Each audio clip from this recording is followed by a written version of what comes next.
This movie is directed by Edward Berger and written by British playwright Peter Strahan, based on the Robert Harris novel. Now, Berger had a breakout art house hit with 2022's All Quiet on the Western Front, which was nominated for a bunch of Academy Awards, including Best Picture, and it won Best International Feature. The director of photography here is Stéphane Fontaine, who is a 2-time César Award winner, the France's Academy Awards, for Best Cinematography for The Beat That My Heart Skipped and A Prophet, both movies directed by Jacques Audiard, who has his own award season movie coming out this year with Emilia Perez. Conclave stars Ralph Fiennes, Isabella Rossellini, Stanley Tucci, John Lithgow. The list goes on. It's a big ensemble cast with tons of masterfully skilled character actors. And as the title suggests, Conclave is about what happens when the Pope dies. The cardinals, led by Ralph Fiennes, gather in seclusion in the Sistine Chapel to select the next Pope. There are several leading candidates, each with competing agendas and differing degrees of ruthlessness. And meanwhile, the problems of the world rage outside the Vatican as Rome is rocked by a terrorist attack. All of this culminates in a big twist ending, which we will not reveal, and a new Pope. Joe, very quickly, I liked Conclave. It is beautiful. It has some masterful performances in it.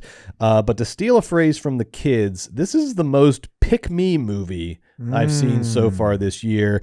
And we're just getting into award season, so I'm sure it won't be the last pick-me movie I see, but damn it, does Conclave feel like a movie that was made for a for-your consideration campaign and not for audiences.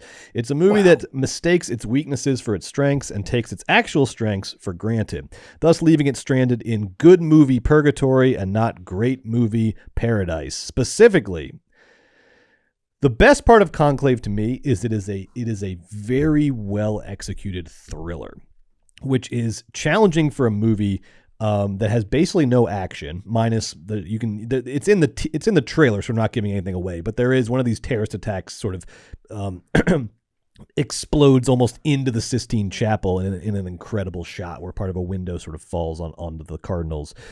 So minus that, though, there's basically no action in the movie. And the plot is cyclical. It's almost like a Run Lola Run plot. It is just like the Cardinals vote and they don't get a consensus, and then 20 minutes later they vote again, and then 20 minutes later they vote again, and then 20 minutes later they vote again.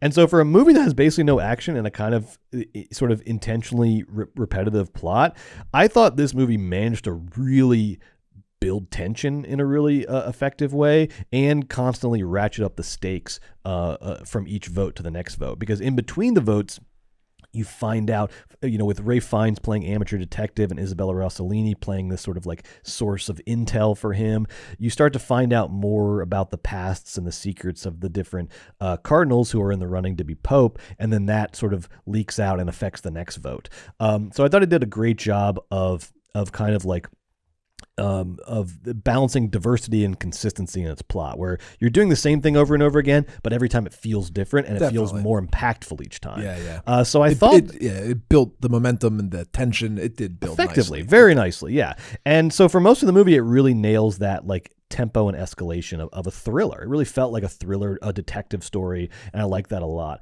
I also liked, the performances. You get a characteristically excellent performance from Ralph Fiennes. You get a really great supporting performance from Isabella Rossellini, who's having a great year between this and La Chimera. Hopefully that gets recognized in awards season. Yes. She can do a lot with a little in these movies. Yes, she has like 2 minutes of screen time in La Chimera and like 4 in Conclave. But you think she's great. You think she's like a co-lead. She's so good based on how much she does with a little bit of screen time. I agree. So It's really Ralph Fiennes' movie, though. I mean, he is Definitely. like preeminently, the main character. I also thought the shot composition and the cinematography in this movie is breathtaking. Berger really knows how to frame a shot, particularly crowded shots. A lot of these scenes, it's like 20 plus cardinals in a room, and somehow he knows how to frame them all and block them all out. So it seems like this sort of artful, flowing, almost like a Renaissance painting, like you see in the Sistine Chapel. Just really incredible compositions with a lot of people, which is a challenging thing to do. I love how he stays in his establishing shots longer than normal, before he cuts to the medium shots and the close-ups, because those establishing shots are just gorgeous and they look like paintings.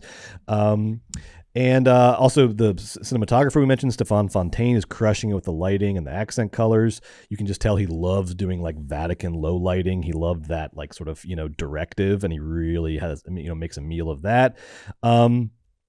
But this movie's major flaw for me, and this is where it goes wrong for me, is that it is everything I just described is not what the movie ultimately wants to be, and that's the problem. It is a sleek, gorgeous Vatican thriller that thinks it's a message movie by the end. And particularly in the third act, it really starts to lean into like message movie territory. And not that I'm opposed to movies trying to be sort of relevant or speak to a cultural moment, but I am against movies that not knowing what they are and not playing to their own strengths. And it seems like in the third act, Conclave starts to try to be another kind of movie rather than being the movie that it's been all along, which is this really nice, Vatican thriller. And this all circles around the introduction of a character who is like kind of like a messianic character. It almost doesn't seem like a real person. Like everyone else is sort of full of agendas and humanity and flaws. And then you have this one character who is like flawless and free of self-interest and free of agendas. And that character ends up becoming a very pivotal character. And it sets up for this sort of unsatisfying Deus Ex Machina sort of ending that to me sacrificed all of the intrigue and the backstabbing and the complexities that have been building throughout the movie's first two acts. It just feels like Conclave betrayed itself in the third act in order to introduce some topical themes that will make it more palatable to Academy voters or give it more of a story for award season. And again, I'm not against the movie trying to be thematically relevant, but I am against the movie trying to be something that's not, and it feels like that's what happens here with Conclave. To me, the more interesting themes in the movie are the more universal themes of this crisis of faith that Ralph Fiennes is going through, and there's some really great dialogue around that with Ralph Fiennes and Stanley Tucci kind of exploring the concept of faith and spirituality and certainty and uncertainty and mystery and all these kind of things. But those themes are ultimately traded in at the movie's critical moments for these more superficial topical themes, and I think the movie suffers for it. But there's still a lot to like in Conclave. And Joe, I'm going to hold off on my rating. Are you sure? Yes, until you tell me what you thought of the movie. Conclave. The Pope dies, and we get to see behind the curtain, which is very exciting. And for the first hour, Conclave is reveling in the specifics, and I love seeing the specifics. I love seeing when the Pope dies, how do they take off? The first thing they do, this happens in the first minute, they take off the ring, and they knock off that Pope's seal gets knocked off the papal ring, and they put it in a box ready for the next Pope. It's like cool Vatican stuff. They're setting up in the Sistine Chapel. This is where they eat lunch. This is how they sleep. This is the bus that they get there with. This is the clothes they wear. This is the clothes. This is how the smoke happens. We found out how the smoke This is how they vote. Everyone writes it and they put it on this special thing. Loved it. All of the pageantry and romance of Rome and the Vatican and like the scariness and of the history. The whole thing. It's so scary. That's all rich and exciting. In fact, there could have been more. I think that Berger and his cinematographer really did a lot of beautiful work. There was so many shots in this film that were stunningly composed, perhaps a smidge muted for my tastes. But I think that the problem with Berger and the problem with this movie is that the entire thing relies on a slightly mutedness that sort of caps its potential and creativity. It's muted in its colors. It's muted in its script and its thematic ambitions.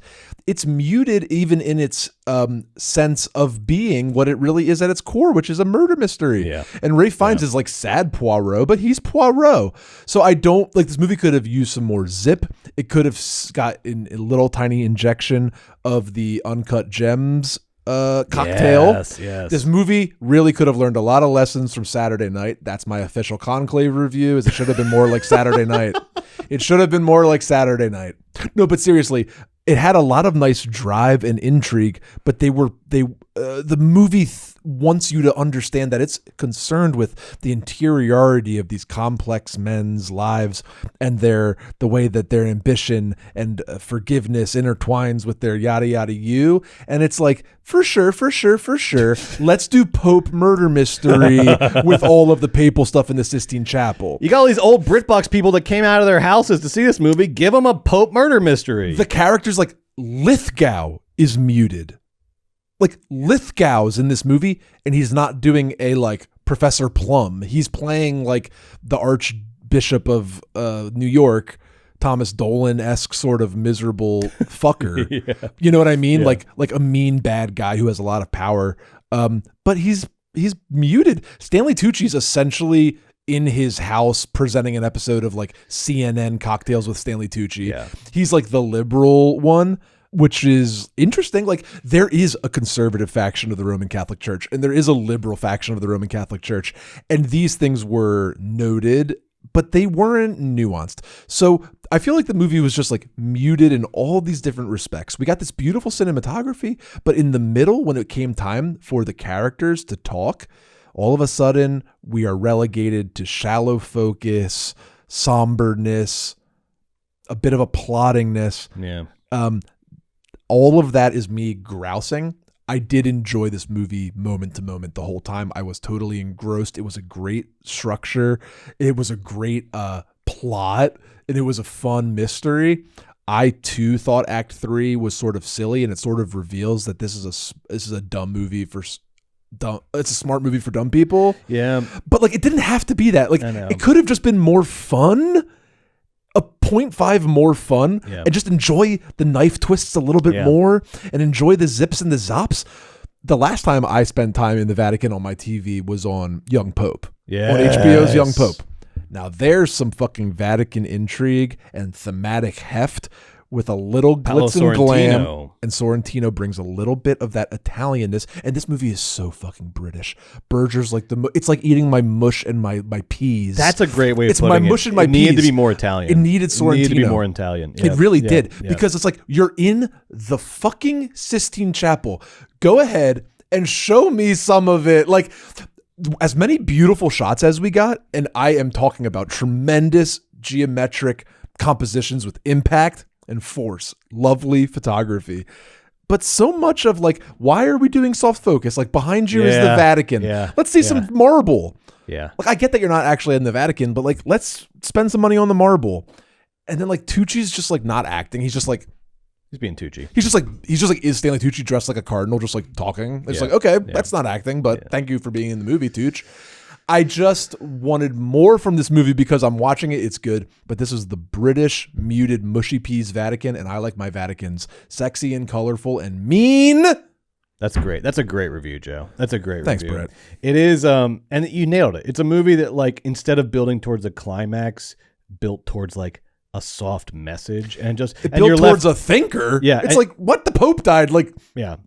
That's supposed to be fun. And you're left, you were left wondering what could have been. It's one of those movies where it's like, that was a good movie. All I can think about is how much better it could have been. Yeah, you know what? And let's just blame Berger. He's young and talented and going places enough. He can take it. All right, this is on you, Berger. I'm going to blame you. So I'm going to give it a 3.5, Joe. Brett, that's exactly what I gave it. Right. I think we are in lockstep on Conclave. This movie was born to be a 3.5 because it's like, watch Conclave. You won't not like a minute of it, but then afterwards you'll go, that should have been better though, right?